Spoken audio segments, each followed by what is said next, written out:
परम आदरणीय निदेशक मत्स्य पालन विभाग हरियाणा सरकार श्री PS मलिक जी, संयुक्त निदेशक मत्स्य पालन श्री धर्मेंद्र बुधवार जी, DDF हिसार श्री पवन कुमार जी, DDF श्री ईश्वर सिंह जी व तमाम अधिकारीगण, तमाम मत्स्य किसानों का मैं यहाँ पहुँचने पर हार्दिक स्वागत करता हूँ और शुक्रगुजार हूँ मैं कि मुझे यहाँ से अपने अल्फाज रखने का मौका दिया। कोविड की एक कैद से थोड़ी सी निजात मिलने के बाद आज हम यहाँ एकत्रित हुए हैं। मेरा आपसे आग्रह रहेगा कि आज मिले इस मौके को जाया ना जाने दें। बहुत सारी बातें होंगी, उन बातों में से चंद बातों को अगर हम समेट के अपने जहन में रख लेंगे तो निश्चित तौर पे वो हमारे लिए लाभदायक सिद्ध होंगी। और मछली पालन के बारे में बहुत कुछ विस्तार पूर्वक मेरे से पहले वक्ता वरिष्ठ अधिकारी बता चुके हैं, लेकिन फिर भी जो मुझे सब्जेक्ट दिया गया है, जो मुझे विषय दिया गया है, वो है मछली की बीमारियां। मछली की बीमारियां हमारे तालाब तक न पहुंचे, हमें उनकी वजह से आर्थिक हानि न उठानी पड़े, हम किस प्रकार के परहेज करें कि ये तमाम बातें हम तक ना आए।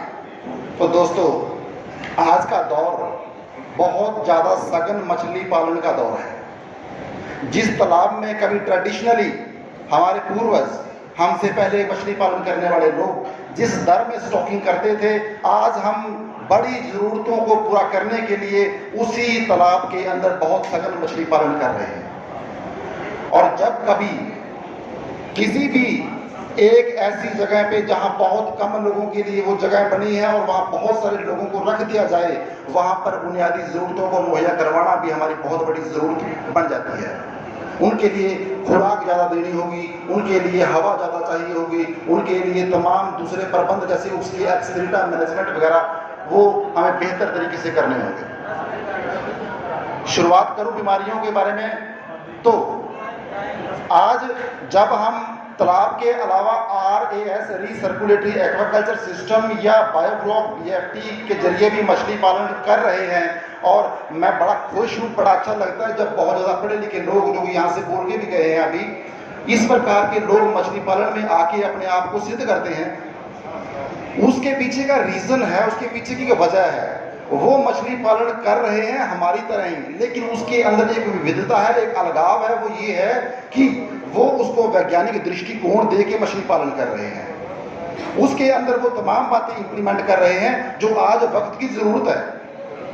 आज सिर्फ मछली को तालाब में डाल के एक समय का इंतजार करना और हार्वेस्टिंग के लिए खुद को तैयार रखना ये जरूरी नहीं है। आज आपको मछली के ऊपर बहुत ज़्यादा निगरानी देने की ज़रूरत है, बहुत सारा वक्त देने की ज़रूरत है। मछली आपको आमदनी देगी, क्योंकि आज बहुत सारे व्यवसाय, मैं कृषि की बात करूं, एनिमल हस्बेंड्री की बात करूं, वहां पर आय जितनी थी वो स्थिर हो चुकी है, लेकिन मछली के अंदर अपार संभावनाएं बाकी हैं। उनका दोहन करना बहुत ज़रूरी है। और मैं ये बात बड़े हर्ष के साथ आपको बता देना चाहता हूं कि हमारी हरियाणा सरकार, भारत सरकार और माननीय निदेशक महोदय इसके लिए पूरी तरह से तत्पर हैं। हर रोज चाहते हैं कि हमारे हरियाणा का चहुमुखी विकास हो। जिस प्रकार से हरित क्रांति को हमने आगाज दिया, उसी प्रकार नीली क्रांति का आगाज भी हम करें, और वो हम कर भी रहे हैं। ये आपके हौसलों को मैं सलाम भी करता हूँ। बीज की बात करता हूँ। आज जब हम इस प्रकार का मछली पालन कर रहे हैं तो हमें बहुत सारे बीज की जरूरत रहती है, अलग अलग स्पीसीज की। हम बीज के लिए हरियाणा की बजाय बाहर ले बहुत सारे स्टेट्स पे भी जिले हो गए हैं, हमें जरूरत वहां से सीड लेकर आने की पड़ती है। बंगाल की बात करें, कैटफिश की बात है, तो वहां से सीड लेके आते हैं। आप ये समझिए कि वो लोग जो आपको सीड दे रहे हैं, जिसका कल्चर आप अपने RAS के अंदर करेंगे या आप अपने तालाब के अंदर करेंगे, उस सीड के साथ ना चाहते हुए भी बहुत सारी बीमारियां आ जाती हैं, क्योंकि वहां बहुत सारे ट्रेडर हैचरी ओनर के अलावा बहुत सारे ट्रेडर्स वहां पर सक्रिय रहते हैं। वो ट्रेडर्स क्या करते हैं, घूम करके हैचरी वालों से संपर्क साध के सीड इकट्ठा करते हैं, उस सीड को वो एक्लेमेटाइज करते हैं और उसके बाद वो पैक करके हम तक पहुंच जाता है। बहुत सारे ट्रेडर अच्छे हैं जो उन तमाम बातों का ध्यान रखते हैं कि बीज के साथ किसी प्रकार की अवांछित बीमारी ना जाए, लेकिन फिर भी कई बार मछली पकड़ने के दौरान, मछली की कंडीशनिंग के दौरान, मछली की ट्रांसपोर्टेशन के दौरान बहुत सारी स्ट्रेस जब मछली को होती है, उस दौर में पानी के अंदर मौजूद विभिन्न प्रकार के बैक्टीरिया मछली को अपना शिकार बना लेते हैं। हम अक्सर देखते हैं कि हमने तालाब में बच्चा डाला, उस वक्त बच्चा बिल्कुल ठीक था, अगले दिन या उससे अगले दिन बच्चे के अंदर क्या हुआ, मोर्टेलिटी हुई। क्यों? कोई भी बीमारी जब हमें लगती है तो हमें उसका एहसास नहीं होता। एक निश्चित समय अंतराल के बाद वो बीमारी हमारे ऊपर हावी होके हमें अपना एहसास करवाती है। वो मछली बीज जो एक दिन पहले चला था, 2 दिन हमने तालाब में डाले हुआ, तीसरे दिन चौथे दिन उसके अंदर क्या हुआ, मोर्टेलिटी। जब भी बीज लेके आए उस पानी को, जिस पानी के अंदर वो बीज था, उस पानी को अपने तालाब में मत डालने की कोशिश करें कि उस पानी के पॉलीथीन के अंदर से बीज को निकाल के उसको प्रॉपरली सैनिटाइज करके अपने तालाब में स्टॉक करें। मैं बात कर रहा हूँ कैटफिश की, बात कर रहा हूँ कैटफिश सीड की। जब हम ये तालाब में डाल लेंगे उसके बाद प्रॉपर फीडिंग बहुत जरूरी है, प्रॉपर फीडिंग बहुत जरूरी है। जब फीड की बात करते हैं, ट्रेडिशनल फीड की बात होती है कि सरसों की खल डाल दो। जो आप सरसों की खल को भिगो के तालाब में डाल रहे हो, आप ये मानिए कि वो बहुत सारी फीड आपके तालाब में घुल जाती है। लेकिन उसके बाद भी कुछ लोग अपनी बात रखते हैं, कहेंगे कि वो तो प्लैंकटन तैयार करेगी। हाँ, सरसों की खल प्लैंकटन तैयार करती है, लेकिन सारे के सारे प्लैंकटन मछली इस्तेमाल नहीं करती। वो प्लैंकटन जो आपके पानी के अंदर जरूरत से ज्यादा पनप गए हैं, वो ऑक्सीजन मांगते हैं, और जब वो भी ऑक्सीजन मांगते हैं और मछली भी ऑक्सीजन मांगती है, तो पानी के अंदर ऑक्सीजन की डिमांड बढ़ती है। जब ऑक्सीजन की डिमांड बढ़ती है तो आपकी मछली ऑक्सीजन के लिए तरसती है। यानी कि मछली के तालाब में हमने ऑक्सीजन के मामले में एक कंपटीटर खड़ा कर दिया। और कोशिश करें फ्लोटिंग फीड डालें जिसके अंदर प्रोटीन की परसेंटेज जो है 28% से ज्यादा हो, क्योंकि वो 100% कंज्यूमेबल फीड है, 100% कंज्यूमेबल फीड है। अब यहाँ बात आती है कि अगर वो डाल देंगे तो रेट के अंदर फ्लक्चुएशन है, वो सस्ती पड़ती है, वो 27-28 रुपए किलो है सरसों खड़, और वो पड़ेगी हमें 45-50 रुपए किलो। तो आप उसकी खपत कितनी है पानी के अंदर, कितने परसेंट वो मछली यूज कर रही है, 40-50% फीड मछली यूज करती है आपकी, जो पानी में घुलती है। तो वहां से आपकी फीड का रेट आपको कम नजर आने लग जाएगा, प्रोटीन का। उसके अलावा आपके तालाब का जो स्वास्थ्य है, जहां आपकी मछली ने पूरा साल रहना है या पूरा 6 महीने रहना है, उसके अंदर उस पानी की तासीर खराब नहीं होगी। जब पानी की तासीर खराब नहीं होगी तो आपको पानी के अंदर अमोनिया या कम डीओ लेवल, कम ऑक्सीजन लेवल की समस्या नहीं आएगी। अभी उसके बाद जो अगला स्टेप हम करते क्या है कि हम किसी भी पार्टी को हार्वेस्टिंग के लिए निमंत्रण देते हैं कि आइए हमारे तालाब में नेटिंग कीजिए। बहुत सारे तालाबों में वो मछली जाल लगाकर आया होता है। हो सकता है कि आपके तालाब पर पहुंचने से पहले उसने किसी के तालाब में मछली जाल लगाया हो और वहां पर किसी प्रकार का इन्फेक्शन रहा हो। अगर वहां से जाल लगा के वो डायरेक्टली तालाब आपके अंदर जाल मारता है तो वहां हो सकता है कि वो बीमारियां आपके तालाब तक ट्रांसफर कर दे। यानी कि जब भी मछली पार्टी आए उसके जाल को पूरी तरह से सैनिटाइज जरूर करवा ले, उसके जाल को सैनिटाइज जरूर करवा ले।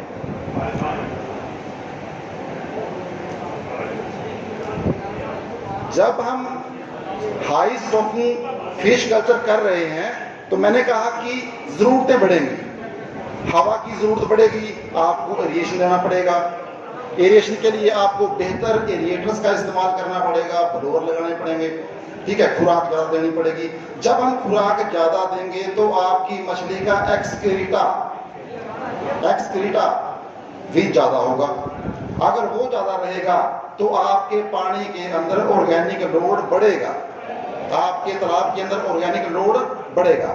जब तालाब के अंदर ऑर्गेनिक लोड बढ़ेगा तो आपकी कोशिश ये होनी चाहिए कि उस ऑर्गेनिक लोड को किसी ना किसी तरीके से कम किया जाए।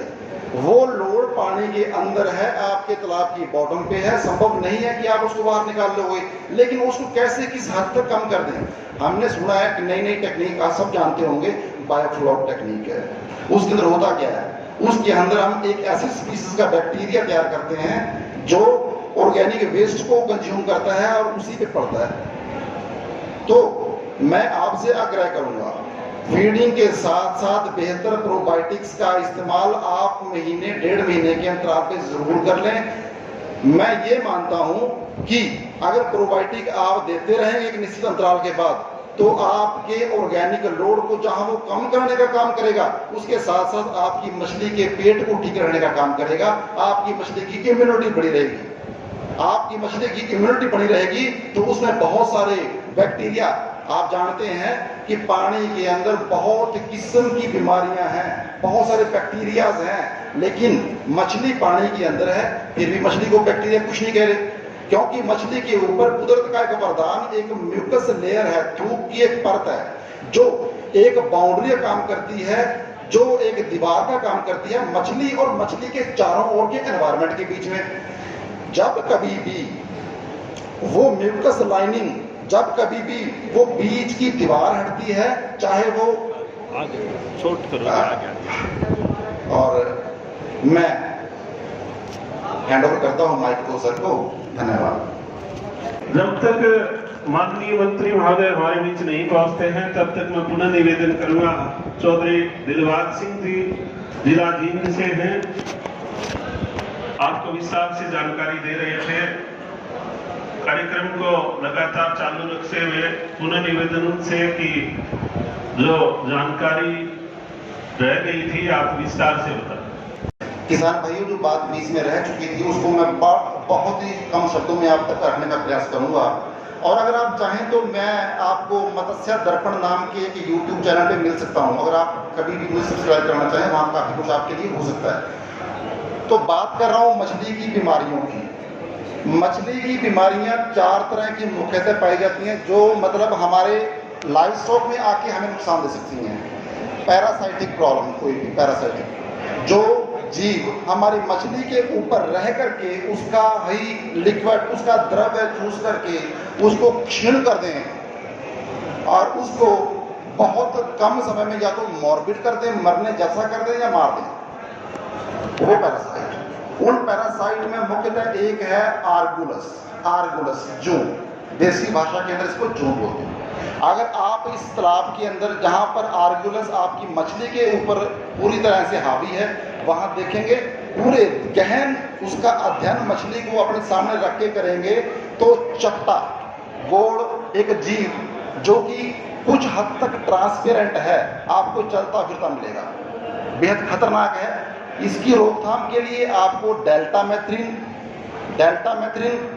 या फिर किसी मछली विशेषज्ञ की निगरानी में साइपरमेथ्रिन 25%, हाँ, यहाँ एक लफ्ज मैं दोबारा पुनः प्रयोग करूंगा, मछली एक्सपर्ट की निगरानी में। इससे क्या रहेगा, आपका ये पैरासाइट, आपका ये परजीवी आपकी मछली का साथ छोड़ देगा और आपकी मछली की बढ़ोतरी सुनिश्चित हो जाएगी। उसके बाद एक और पैरासाइट है एंकर वॉर्म। बहुत नजदीक से देखेंगे तो वाई शेप का एक बहुत माइन्यूट सा प्लांट की तरह नजर आने वाला ये जीव है, जो कि आपकी मछली का द्रव्य, मछली का लिक्विड चूस के उसको क्षीण करता है।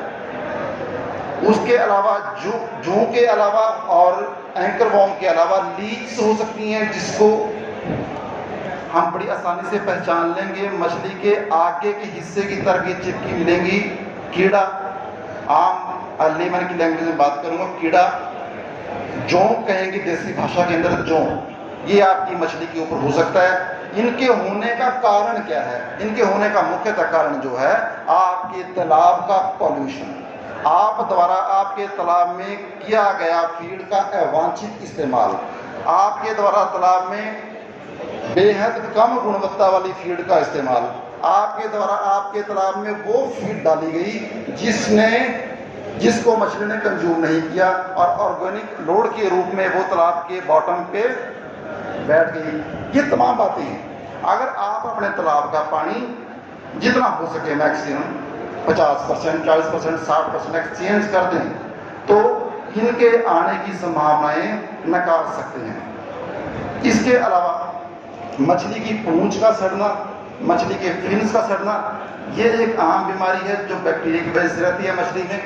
इसके लिए आप वक्त रहते कोई भी सैनिटाइजर तालाब में डालें, फीड के साथ कोशिश करें हर्बल एंटीबायोटिक्स दें, जिसके अंदर नीम का एक्सट्रैक्ट हो सकता है, हल्दी का एक्सट्रैक्ट हो सकता है। ये तमाम इस तरह के फॉर्मुलेशन बाजार में उपलब्ध हैं, वो आप उनका फीड के साथ अच्छी तरह से इस्तेमाल कर सकते हैं। तो मोटा सा ये कुछ बीमारियां थी जो हमारे मछली पालकों को। एक और खास बात जो आपको ये कहना चाहूँगा मैं कि मछली के अंदर ये बीमारियां ना आए तो थोड़ा ये कोशिश करें, जैसे मेरे से पहले वक्ता ने कहा था कि जहाँ से हम सीड लेके आ रहे हैं वहाँ ये सुनिश्चित करें कि जो सीड आपको मिल रहा है वो किस प्रकार की मछली का सीड है। अगर जेनेटिकली वो सीड स्ट्रांग होगा तो बीमारियों से लड़ने में भी उतना ही कारगर होगा, उतना ही उपयोगी होगा। आप कोशिश करें कि मछली का जो बीज आप लेके आए हैं उसके पेरेंट्स अच्छी गुणवत्ता के हों, वो अलग अलग रिवर सिस्टम के हों। एक ही परिवार के मछली का ब्रीड करवा के दिया हुआ बच्चा भी हमारे लिए उतना ग्रोथ नहीं दे पाता जितना तो अलग अलग रिवर सिस्टम से आया बच्चा, अलग रिवर सिस्टम से आए ब्रूडर्स का बच्चा हमें ग्रोथ दे सकता है। हमने कहा कि फीड के साथ साथ जरूरी है प्रोबायोटिक का इस्तेमाल एक रेगुलर अंतराल पे। उसके साथ साथ हो सके अगर आप ब्रूडर तैयार कर रहे हैं तो उसके अंदर मिनरल का इस्तेमाल जरूर करें, जो इसेंशियल विटामिन हैं उनका इस्तेमाल जरूर करें। तो इससे क्या रहेगा, आपके मछली के अंदर बीमारियों का जो खदशा है वो काफ़ी कम हो जाएगा। ये छोटी छोटी बातों का ध्यान रख करके हम अच्छा मुनाफा कमा सकते हैं। बहुत सारे सवाल आपके जहन में होंगे, मैं गुजारिश करूंगा आपसे कि कार्यक्रम के अंत में अगर वो आप शंकाएं हमसे शेयर करें तो हो सकता है कि हमें भी सीखने के लिए भी अवसर मिले। और मैं बड़ा सौभाग्यशाली हूँ कि हमारे बीच में CIFE से वरिष्ठ वैज्ञानिक भी उपलब्ध हैं, मौजूद हैं, और उनसे भी बहुत कुछ सीखने का मुझे अवसर मिलेगा, मैं ऐसा विश्वास रखता हूँ।